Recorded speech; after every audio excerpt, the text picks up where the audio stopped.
Oh my God, यो के सुन्न पर्यो। अहिलेका गृहमन्त्री ओम प्रकाश अर्याल एमालेका मान्छे रहेछन्, अर्थात् केपी शर्मा ओलीका मान्छे रहेछन्। कहाँ ती हत्याराहरूलाई केपी शर्मा ओली त्यति बेलाका तत्कालीन गृहमन्त्री रमेश लेखकहरूलाई पक्राउ गरी कारबाही गर्लान् भनेको त ती हत्याराहरूसँग मिलेका रहेछन्। एकैछिन यो सुन्नुहोस्। एमाले पार्टी त एउटा सङ्गठित राम्रो सङ्गठन भएको पार्टी हो, राम्रा बुद्धिजीवी भएका कर्मठ योद्धाहरू भएको पार्टी हो नि त। प्रश्न भयो, एमाले धेरै राम्रो पार्टी हो अरे, बुद्धिजीवी छन् अरे, योद्धाहरू छन् अरे।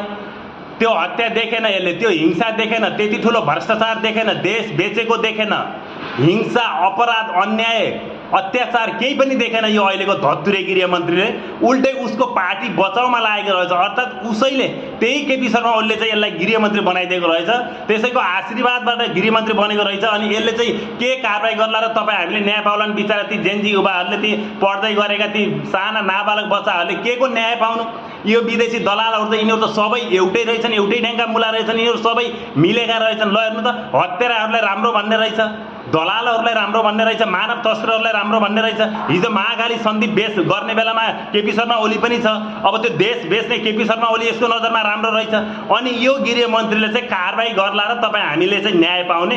हुँदैन, कदापि हुन सक्दैन। यिनीहरू सबै मिलेका छन्। अहिलेको प्रधानमन्त्री सुशीला कार्कीलाई पनि त्यही केपी शर्मा ओलीले सिफारिस गरेर प्रधानमन्त्री बनेकी हुन्। गृहमन्त्री पनि अब प्रष्ट भइहाल्यो, केपी शर्मा ओलीकै मान्छे रहेछन्। त्यसैले यहाँ जति पनि राजनीतिक दलहरू आउँछन्, नयाँ पुराना सबै पार्टीका छन्। अबको विकल्प भनेको मात्रै राजा हो। यदि देश र जनता बचाउनु छ, देश र जनताले न्याय पाउनु छ भने राजा आउनुपर्छ र त्यसपछि प्रत्यक्ष कार्यकारी प्रधानमन्त्री गृहमन्त्री जे जति हुन्छ पुरै देश नयाँ सिस्टममा चल्नुपर्छ।